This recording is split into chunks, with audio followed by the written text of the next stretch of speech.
Kenya has about, like I said, 1.2 million people over the age of 65. Now, this is according to the 2009 national census. We expect that to change following the latest census that was done this year. And also, the country estimates actually show that the number of the older generation in Kenya will rise to 2.2 million in 2020. Now, this is just 10 years to the goal of achieving a middle-class economy under Vision 2030. And just to introduce my panel this morning, we are joined by Reverend Robert Mbugua on my immediate left, who is a moderator at the Kikuyu Presbyterian Church, which also hosts the Thogoto Home for the Aged. Thank you so much for joining us. We also have Lucas Masinde, who is an elderly, who is also a resident of the Thogoto Home for the Aged. Thank you for joining us. We also have Jane Nduta, who's a caregiver at the Home for the Aged in Thogoto, as well as Mary Masharia, who's the chair lady, oversees all the operations within that home.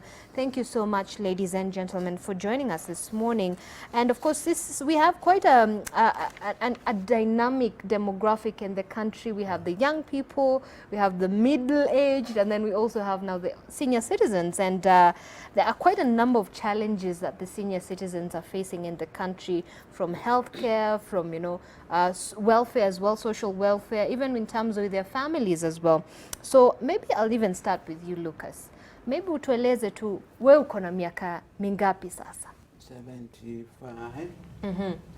Kuna 75 years. Lakini nimekuja kwa makao kwa maana nilikuwa hata na magonjwa. Niligonjeka, ugonjwa unaitwa stroke kwa Kiingereza. Unakuwa na roho na presa. Na wamenilinda kwa wakati huo nimekaa huko. Sasa ni mwaka wa 4 na ninafurahia kunitunza vizuri. So una miaka 74? Na umekaa 4 years Thogoto Home. We mwenyewe ulijipeleka, ikawa vipi ukafika kule? Nilipelekwa na kanisa ya Anglican huko ya Kiambu. What happened to your family? Familia iko bado? Sikuwa nimepata familia. Nilikaa nikihubiri injili kwanza. Na hiyo injili nikaipenda sana. Kasema wacha niendelee. Sasa hukuweza kupata watoto? Sikupata hata bibi wala watoto. Wakunipatia watoto. All right. Yeah. Thank you so much. So Jane, you've been there for a number of years, I believe. Yes. Maybe you can tell us how many years you've worked with the Thogoto Home for the Aged, and how's the experience been for you as a caregiver for the elderly people? Okay. I started working in Thogoto Home for the Aged in 2001, and up to now I'm still working there, looking after the senior citizen in Thogoto Home for the Aged. It's a good work because I really love old people. They come in desperate case, but I thank God when they get into Thogoto Home for the Aged, they start changing life.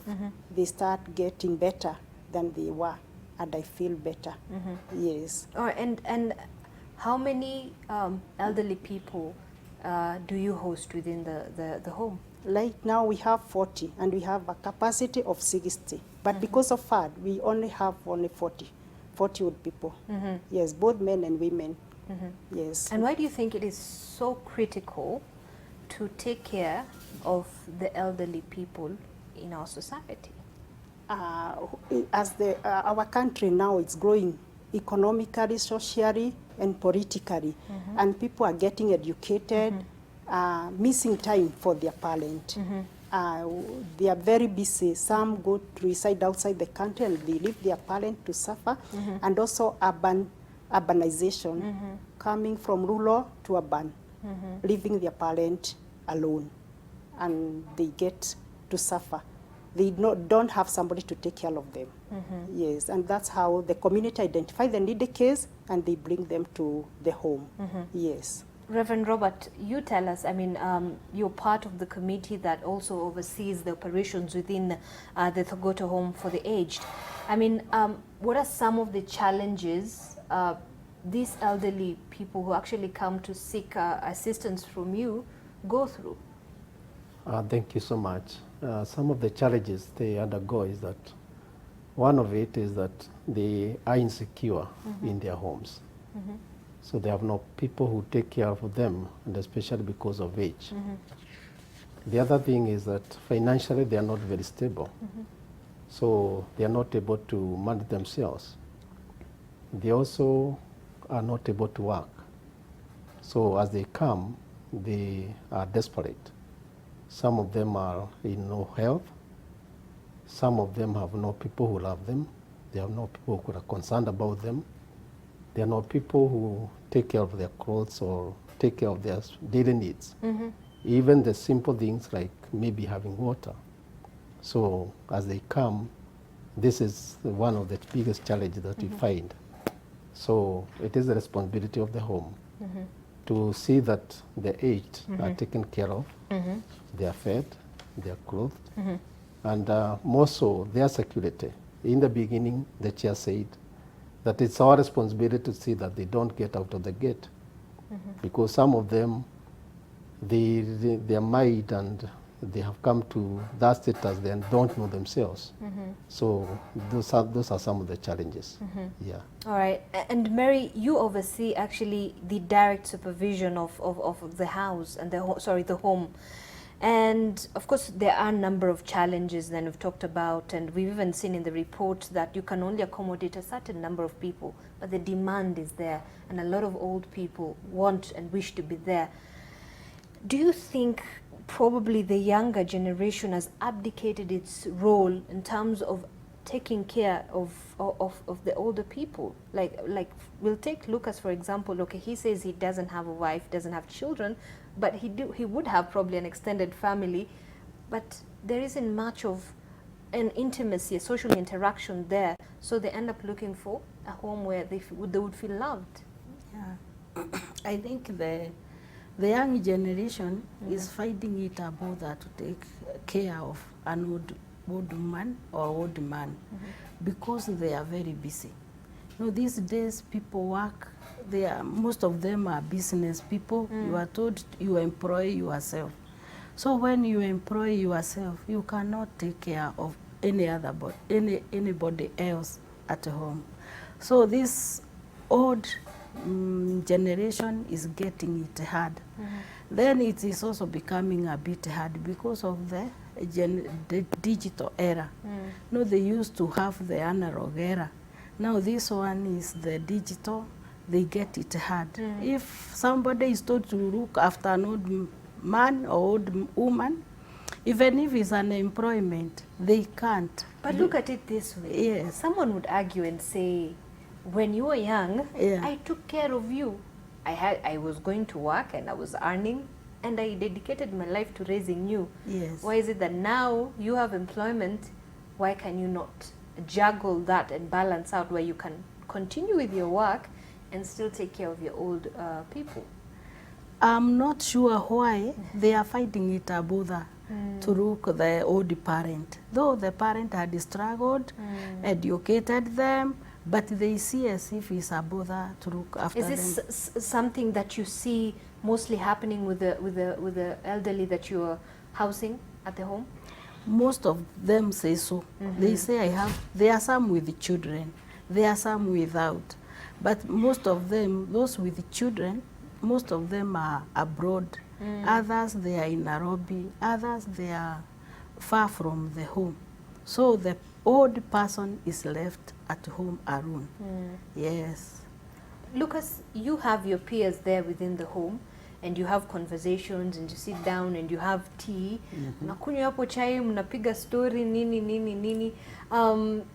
At the end of it, zeni zile conversation mnakuwa na wenzako pale, wanakueleza ni nini haswa ye huwasumbua roho, wakijua kweli labda nina watoto hawataki kuniangalia, wameniacha, ama kuna familia na hawataki kuja hata kunivisit. Hayo mawazo ni mawazo ya kawaida. Kwa maana wao watoto, vile tumeanza dada akisema, watoto ukiwainua waende, wataenda juu. Na huko juu wanakutana na watu watofauti. Kwa mfano, atatafuta bibi. Na akipata huyu bibi, wanaweza kuwa hawatasikizana kwa laini ya kurudi nyuma, aenda asaidie wazee. Hiyo inakuanga gumu, ijapokuwa inakuanga kwa wakati mdogo. Huyo akasema na kuomba uniruhusu tuende tukae na wazazi, kukaa na wao kwa kiroho, si ati waende waishi huko. Hiyo inamaanisha ati chochote watakula wakule na wazazi. Wengi wa mama wa makao wanakataa hiyo, kwa maana na yeye anakuwao. Ndiyo vile wanaamua wakasema, tutakaa mahali pamoja na tutakula hii, wachana na hawa na wachana na pande hii. Hiyo kunakuwa na struggle, wazungu vile mnaiita, ni struggle. Hata wakati mwingine ukaona kama mama amewacha makao. Kwa nini huyu anapenda kwake na kwetu hana chochote anatuma huko? Kuna jambo lingine limeongelewa siku zimepita. Jambo hili lilikuwa linasema ati wamama wameoleka huko, wanatafuta vile wanaweza kuleta pesa zije pamoja ili zisaidie community, yani kwao mama na kwa baba. Lakini hiyo peke yake imekataa kufanya. Bibi anataka achunge pesa za mshahara wake. So wazazi wanaelekea wapi hapo? Sasa wazazi wamepatikana kama mahali wataelekea ni Thogoto. System inafanana namna hiyo. Kwa maana wengi wameingia hapo Thogoto kupitia kwa watu wanawasaidia.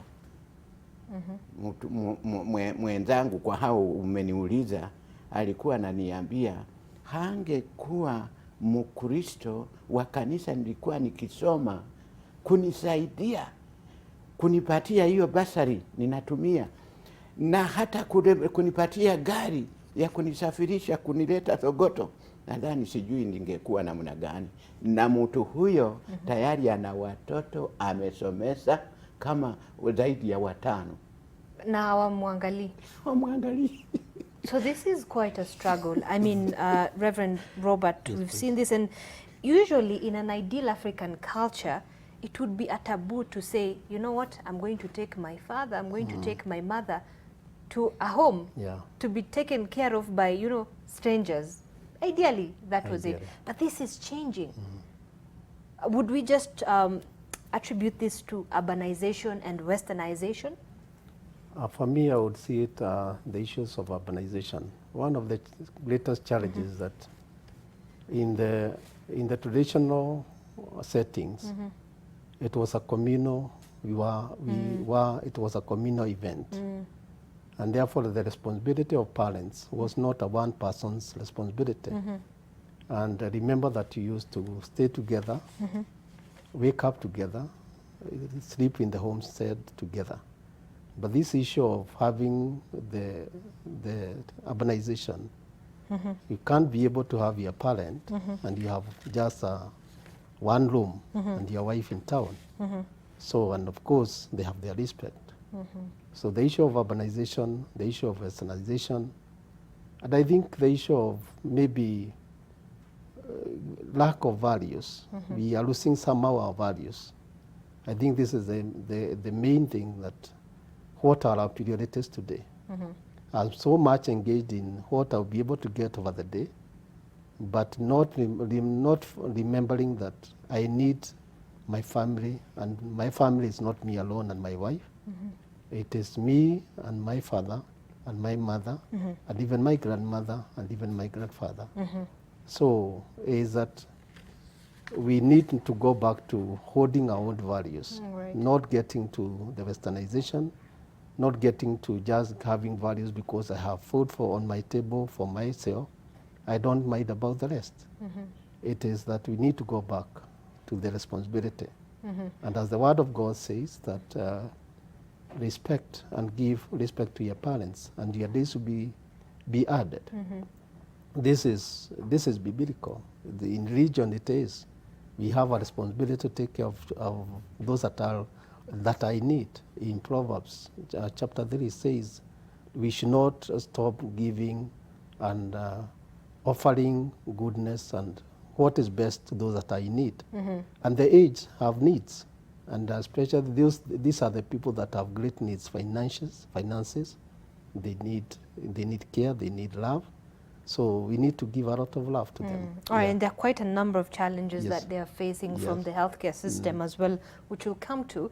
But Mary, just give us a brief history of the Thogoto Home for the Aged. When was it formed, and really what essentially was the purpose to really give a home to the elderly who cannot be able to take care of themselves?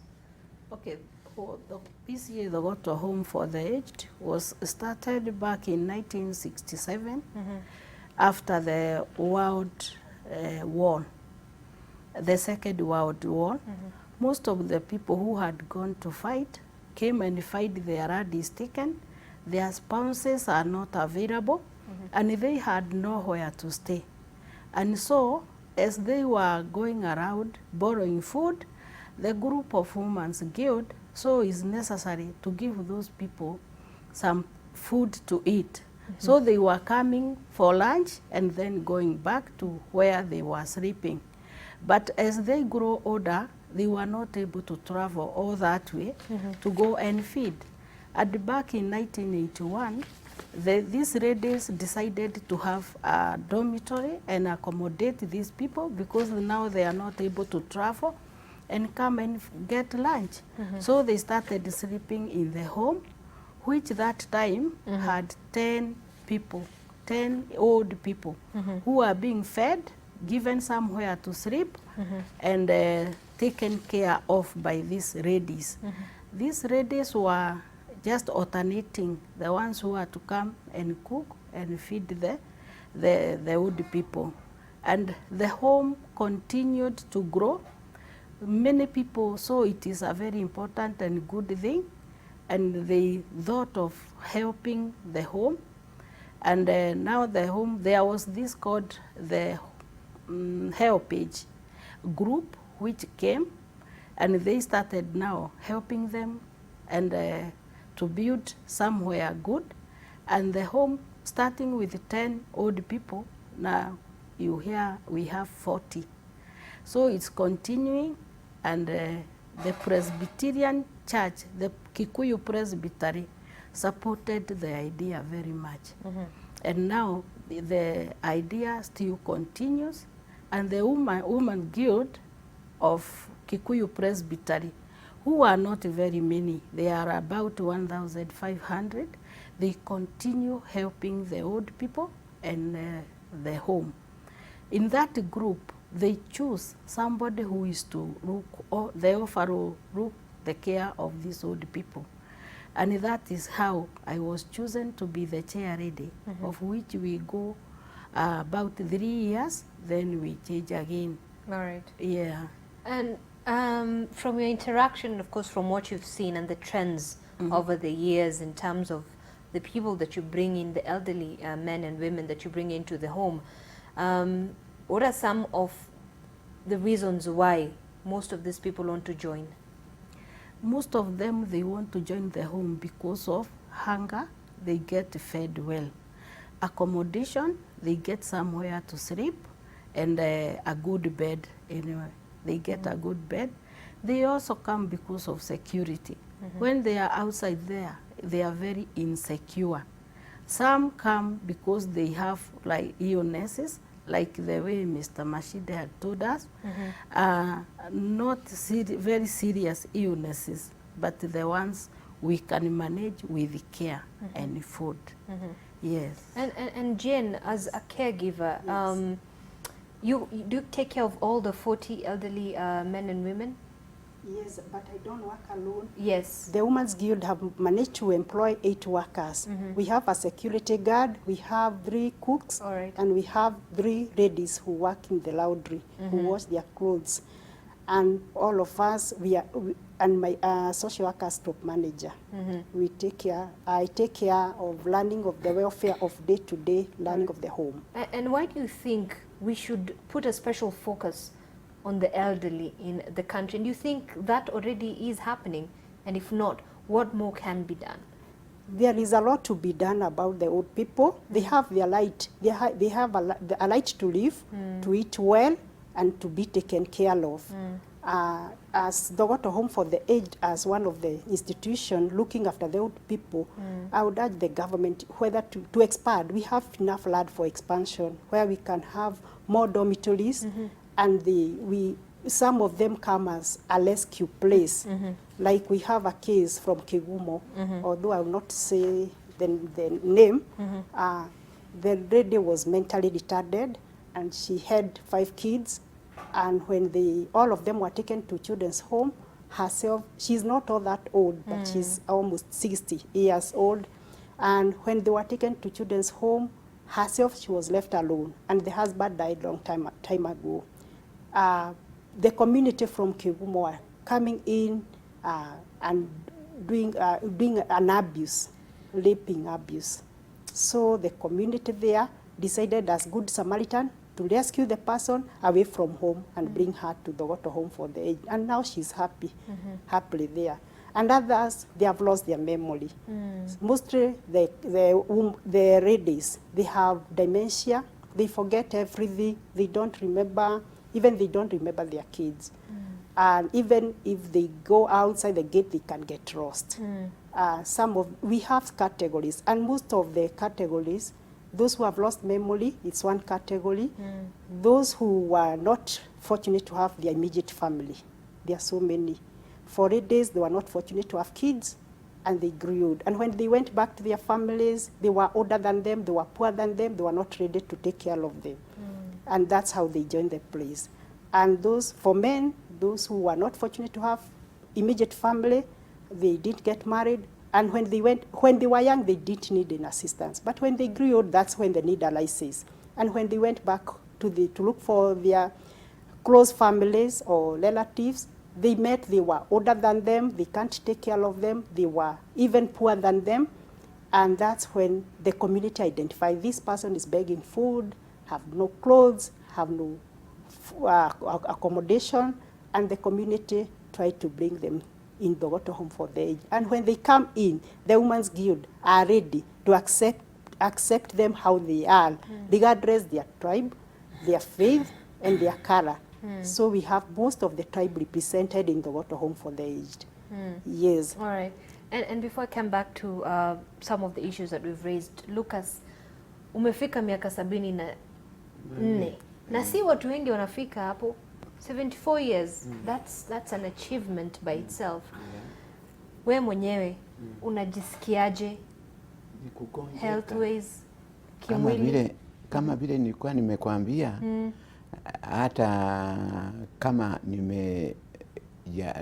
nimemaliza kazi kama vile watu wa kawaida, ningeenda mahali pangu nikae nifanye kazi ile Mungu angenipatia. Lakini kwa wakati huu hizo na mambo mawili nimekwambia, pressure na roho ikipiga, naonelea kukaa na watu kama kwa nyumba ya Sogoto inanisaidia. Kwa hivyo nilikuwa nafikiria kuwa na manyumba ya namna hiyo yanasaidia. Nataka hata wakati kama huu kushukuru serikali. Mama alikuwa naongea pale kwa screen, alikuwa analia ati wazee walitupatia 2,000. Si unaona hapo serikali ilitufikiria. Na sasa tunasema iendelee tena kutufikiria. Kwa maana Kenya vile imekaa, mzee hawezi kusimama mahali kama hawezi kulima, hawezi kufanya kitu fulani, na ni mtu wa serikali, si ndio? Waendelee kumfuatilia huyu mtoto wetu anaenda namna gani. Lacha nikuulize, apart from yale magonjwa ambayo unahisi kwa mwili yako, ni mambo magani mengine ambayo ungependa kuangazia ama iangaziwe ili ku better your life, kusema enyewe maisha yetu inaendelea kuwa better? Ukiwa na health mzuri useme wacha hii health tuweke kando kwanza, tuko sawa. Nini ingine ungependa iangaziwe kama mtu ambaye amefika hiyo miaka?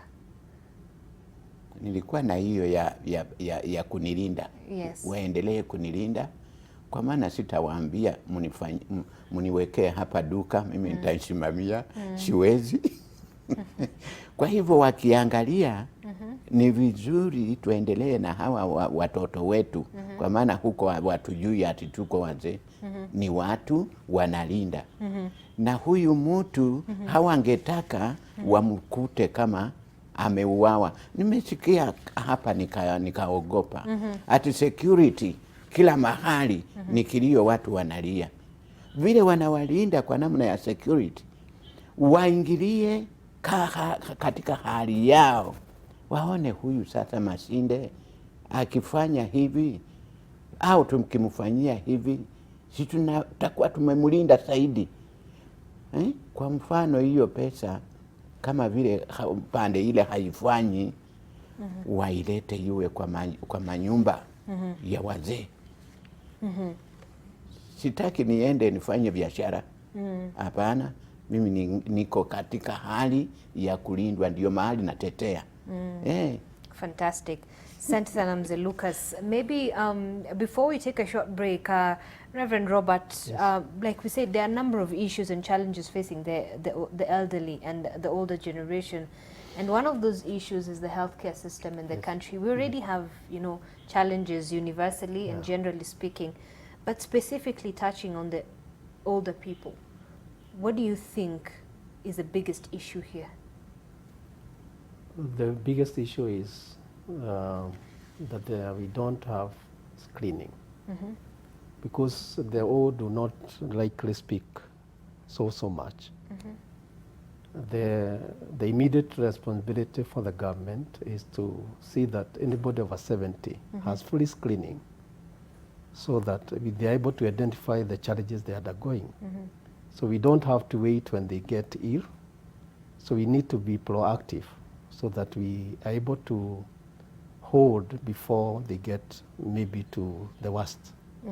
I think continuous screening is the critical issue. But are you satisfied with the healthcare system that focuses on especially focusing on the older generation? Not really, because the access to those facilities and to areas that to be able to be the needs that are there, they are not fully furnished. Not hospitals, not all hospitals in the rural areas. So we really have much to do. There's still much to be done. Okay. Because for an elderly person to come to Nairobi Hospital, Kenyatta, getting to those hospitals where there are those facilities that they require, and their needs are a bit higher than the rest of us, it's a bit challenging. So we need the facilities to go down to the district hospitals, to the sub-district hospitals, where the elderly are. All right. Because most of the best hospitals are in the urban centers. Okay. Yes.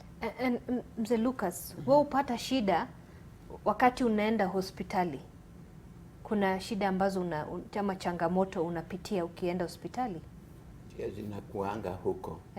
Lakini wakati mwingi hatuwezi kwenda tukiropoka. Ati nimeenda, nimefanyiwa hivi, hiyo inakuanga yangu kindani kiroho. Nikamuomba Mungu, si unisaidie siku ingine nikienda nishikatie watu hawa kesi. Lakini hizo ni lazima ziwe huko, upende usipende. Alright. Kwa maana ni barabara imekaa na watu. Na barabara tumekuwa tukija kwa gari yetu, na tukimhurumia dereva vile anapitia kwa magari. Kwa hivyo hospitali na hiyo iko namna hiyo. Hata si day visitors wa peke yao, utawakuta kama wako kwa vitanda, wale wamelazwa, badala ya kushukuru Mungu ulinipatia mahali napata daktari lakini analia kasema sasa wameniacha. Si unaona hiyo? Kweli. Ni vitu tunakuta kila mahali. Alright, asante sana Mzee Lucas.